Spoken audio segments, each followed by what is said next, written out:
तो सबसे पहले तो सॉरी, क्योंकि मैंने पिछले 4 दिनों से वीडियो नहीं डाला, और क्यों नहीं डाला वो तुम देख ही रहे होगे। तो ज्यादा टाइम वेस्ट नहीं करेंगे, आज का वीडियो होने वाला है top 7 slice of life high school anime के बारे में। चैनल सब्सक्राइब ना किया हो तो बटन दबा देना। अब शुरू करते हैं।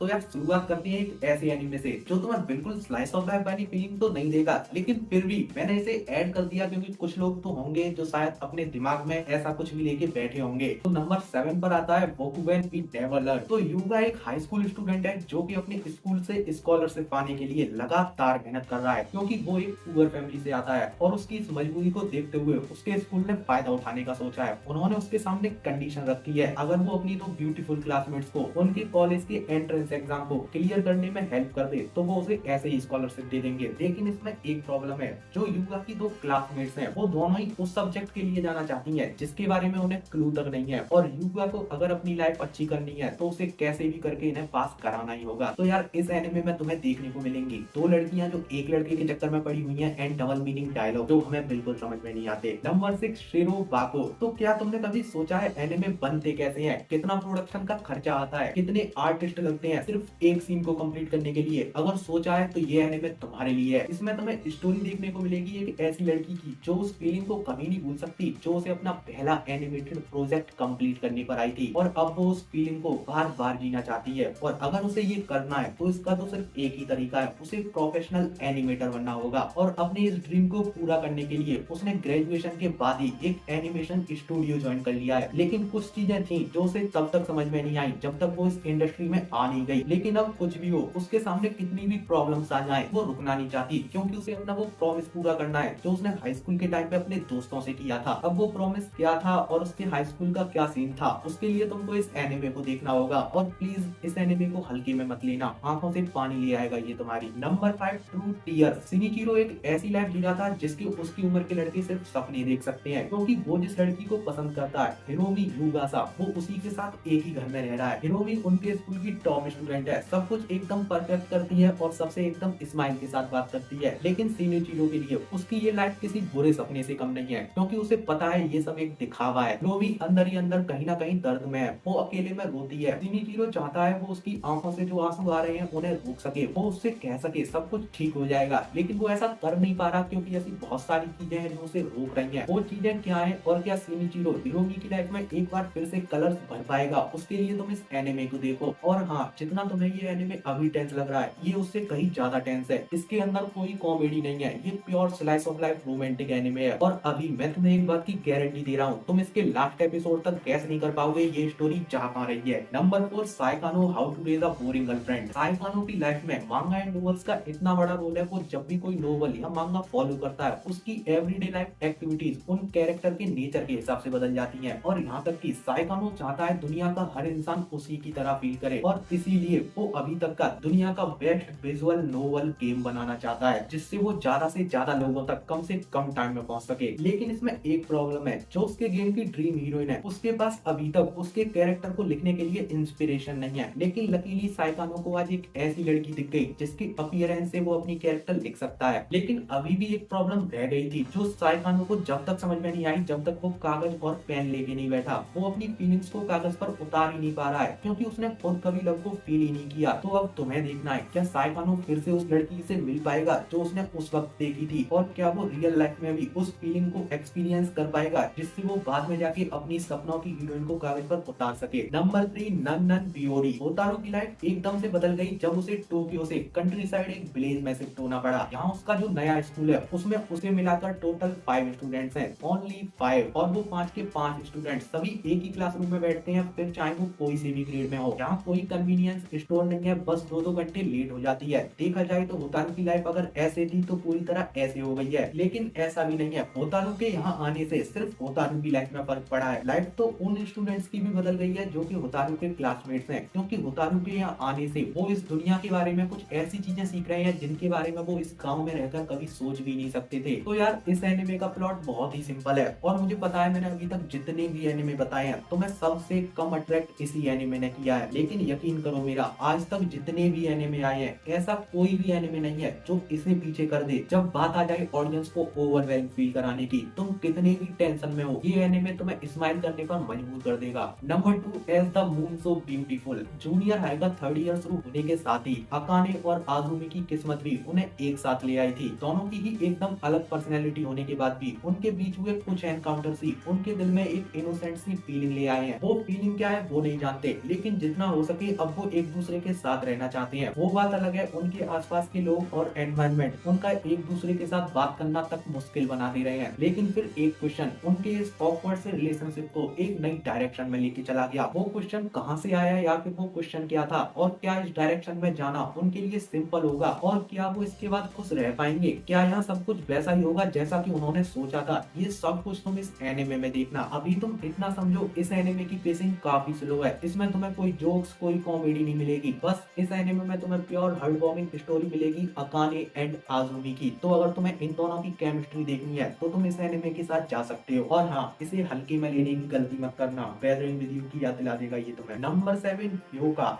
होतारू ओरेकी कभी भी ऐसे काम नहीं करता जिनमें सिर्फ उसकी एनर्जी वेस्ट हो जाए और उनका कोई मतलब ना निकले। लेकिन हाई स्कूल में कदम रखते ही चीजें उसके लिए बदलने लगी हैं, क्योंकि सिस्टर की रिक्वेस्ट करने पर आखिरकार उसे एक extra school activity literature club को ज्वाइन करना पड़ा है। क्योंकि अगर वो भी इस क्लब को ज्वाइन करने के लिए मना कर देता तो ये क्लब हमेशा हमेशा के लिए बंद हो जाता। और फिर जब उसने ये क्लब ज्वाइन कर लिया तब उसे पता चल रहा है एक लड़की है जो पहले से ही इस क्लब को ज्वाइन कर चुकी है, तो वो फ्री होके इस क्लब को छोड़ सकता था। लेकिन वो ऐसा कर नहीं पाता, क्योंकि वो लड़की जिसने ये क्लब ज्वाइन किया है उसके अंदर कुछ तो बात थी। वो उस दिन खुद तो होतारू की लाइफ में आई अपने साथ साथ कुछ ऐसी मिस्ट्रीज भी लेके आई जिन्हें सिर्फ होतारू ही सॉल्व कर सकता है। तो ये सब तो ठीक है, अब बात आती है वो क्या है जो इसे स्पेशल बनाता है, जो इसे नंबर 1 एनिमे बनाता है। तो यार पहली बात तो ये एक हाई स्कूल एनिमे होके भी हाई स्कूल एनिमे नहीं है, और ये तुम्हें तभी समझ आ जाएगा जब इसे तुम देखना शुरू करोगे। और दूसरी बात, जब ये एनिमे तुम्हें अपने कलर दिखाएगा तो सिर्फ इसका एक फ्रेम तुम्हें अपनी आंखें खुली रखने पर मजबूर कर देगा। इसी के साथ वीडियो पसंद आया हो तो लाइक कर देना, और ये बताना आज इस तरीके से वीडियो कैसा रहा, पसंद आया या नहीं आया। मिलते हैं अगले वीडियो में, तब तक के लिए बाय बाय।